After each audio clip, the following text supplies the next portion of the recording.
Hello, everybody. Welcome to today's reading through the Bible in 365. Today we are going to be focusing on 1 Samuel chapters 4, 5, and 6, and then Luke chapter 9, verses 1 to 17. We're getting started in 1 Samuel with chapter 4. And Samuel's words went out to all the people of Israel.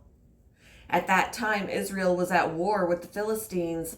The Israelite army was camped near Ebenezer, and the Philistines were at Aphek.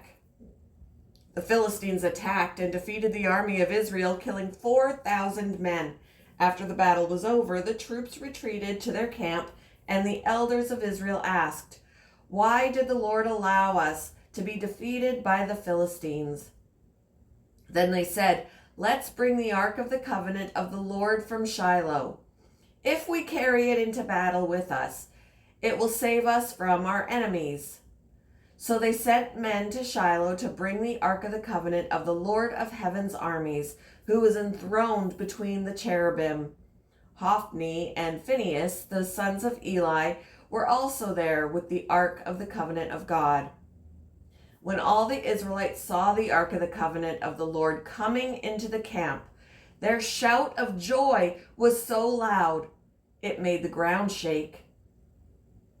"What's going on?" the Philistines asked. "What's all the shouting about in the Hebrew camp?" When they were told it was because the Ark of the Lord had arrived, they panicked. "The gods have come into their camp," they cried. "This is a disaster. We have never had to face anything like this before. Help! Who can save us from these mighty gods of Israel? They are the same gods who destroyed the Egyptians with plagues when Israel was in the wilderness. Fight as never before, Philistines. If you don't, we will become the Hebrew slaves just as they have been ours. Stand up like men and fight." So the Philistines fought desperately, and Israel was defeated again. The slaughter was great. 30,000 Israelite soldiers died that day. The survivors turned and fled to their tents. The Ark of God was captured, and Hophni and Phinehas, the two sons of Eli, were killed. A man from the tribe of Benjamin ran from the battlefield and arrived at Shiloh later that same day. He had torn his clothes and put dust on his head to show his grief.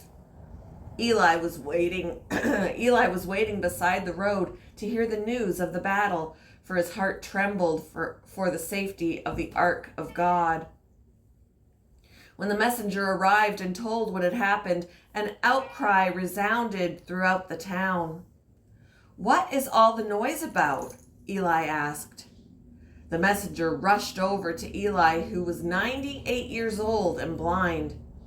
He said to Eli, "I have just come from the battlefield. I was there this very day." "What happened, my son?" Eli demanded. Israel has been defeated by the Philistines," the messenger replied. "The people have been slaughtered, and your two sons, Hophni and Phinehas, were also killed. And the Ark of God has been captured."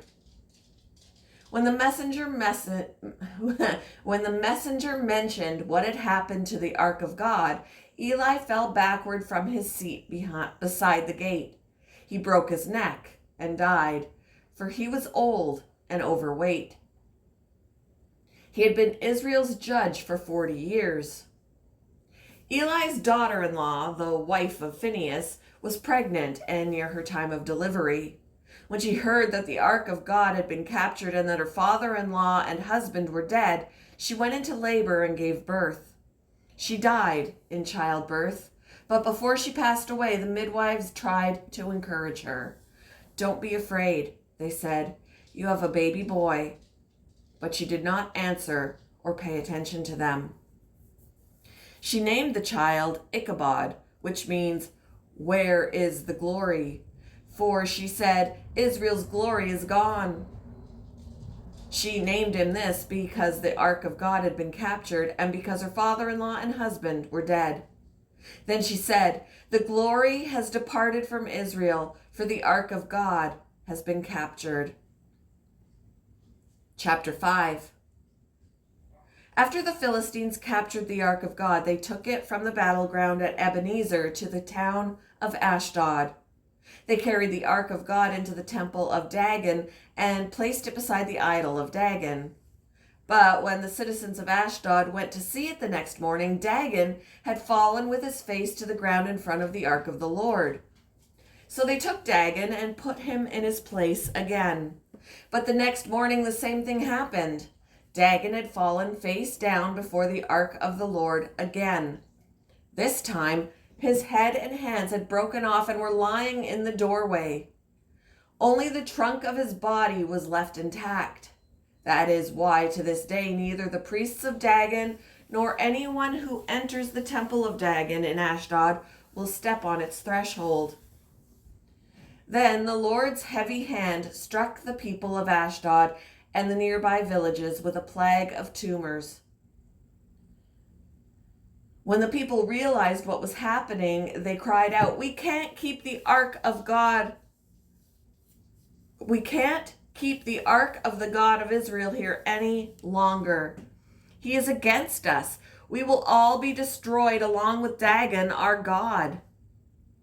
So they called together the rulers of the Philistine towns and asked, "What should we do with the ark of the God of Israel?" The rulers discussed it and replied, "Move it to the town of Gath." So they moved the ark of the God of Israel to Gath. But when the ark arrived at Gath, the Lord's heavy hand fell on its men, young and old. He struck them with a plague of tumors, and there was a great panic.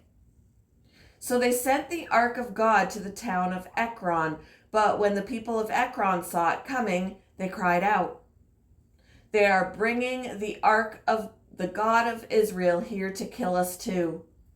The people summoned the Philistine rulers again and begged them, "Please send the ark of the God of Israel back to its own country, or it will kill us all." For the deadly plague from God had already begun, and great fear was sweeping across the town. Those who didn't die were afflicted with tumors, and the cry from the town rose to heaven. Chapter 6. The ark of the Lord remained in Philistine territory 7 months in all. Then the Philistines called in their priests and diviners, and asked them, "What should we do about the ark of the Lord?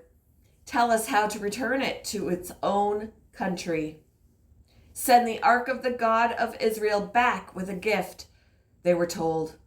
"Send a guilt offering so the plague will stop. Then, if you are healed, you will know it was his hand that caused the plague." What sort of guilt offering should we send?" they asked. And they were told, "Since the plague has struck both you and your 5 rulers, make 5 gold tumors and 5 gold rats, just like those that have ravaged your land. Make these things to show honor to the God of Israel. Perhaps then he will stop afflicting you, your gods, and your land. Don't be stubborn and rebellious as Pharaoh and the Egyptians were. By the time God was finished with them, they were eager to let Israel go. Now build a new cart and find 2 cows that have just given birth to calves. Make sure the cows have never been yoked to a cart. Hitch the cows to the cart, but shut their calves away from them in a pen. Put the ark of the Lord on the cart, and beside it place a chest containing the gold rats and gold tumors you are sending as a guilt offering. Then let the cows go wherever they want. If they cross the border of our land and go to Beth Shemesh, we will know it was the Lord who brought this great disaster upon us. If they don't, we will know it was not his hand that caused the plague. It came simply by chance."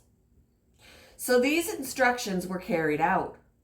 2 cows were hitched to the cart, and their newborn calves were shut up in a pen. Then the ark of the Lord and the chest containing the gold rats and gold tumors were placed on the cart. And sure enough, without veering off in other directions, the cows went straight along the road toward Beth Shemesh, lowing as they went. The Philistine rulers followed them as far as the border of Beth Shemesh. The people of Beth Shemesh were harvesting wheat in the valley, and when they saw the ark, they were overjoyed. The cart came into the field of a man named Joshua and stopped beside a large rock. So the people broke up the wood of the cart for a fire and killed the cows and sacrificed them to the Lord as a burnt offering. Several men of the tribe of Levi lifted the ark of the Lord and the chest containing the gold rats and gold tumors from the cart and placed them on the large rock. Many sacrifices and burnt offerings were offered to the Lord that day by the people of Beth Shemesh. The 5 Philistine rulers watched all this and then returned to Ekron the same day. The 5 gold tumors sent by the Philistines as a guilt offering to the Lord were gifts from the rulers of Ashdod, Gaza, Ashkelon, Gath, and Ekron. The 5 gold rats represented the 5 Philistine towns and their surrounding villages, which were controlled by the 5 rulers. The large rock at Beth Shemesh, where they set the ark of the Lord, still stands in the field of Joshua as a witness to what happened there. But the Lord killed 70 men from Beth Shemesh because they looked into the ark of the Lord. And the people mourned greatly because of what the Lord had done. "Who is able to stand in the presence of the Lord, this holy God?" they cried out. "Where can we send the ark from here?" So they sent messengers to the people at Kiriath Jearim and told them, "The Philistines have returned the ark of the Lord. Come here and get it."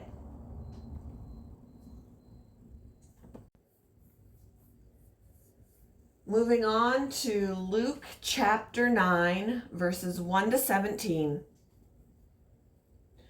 One day Jesus called together his 12 disciples and gave them power and authority to cast out all demons and to heal all diseases. Then he sent them out to tell everyone about the kingdom of God and to heal the sick. "Take nothing for your journey," he instructed them. "Don't take a walking stick, a traveler's bag, food, money, or even a change of clothes. Wherever you go, stay in the same house until you leave town. And if a town refuses to welcome you, shake its dust from your feet as you leave to show that you have abandoned those people to their fate."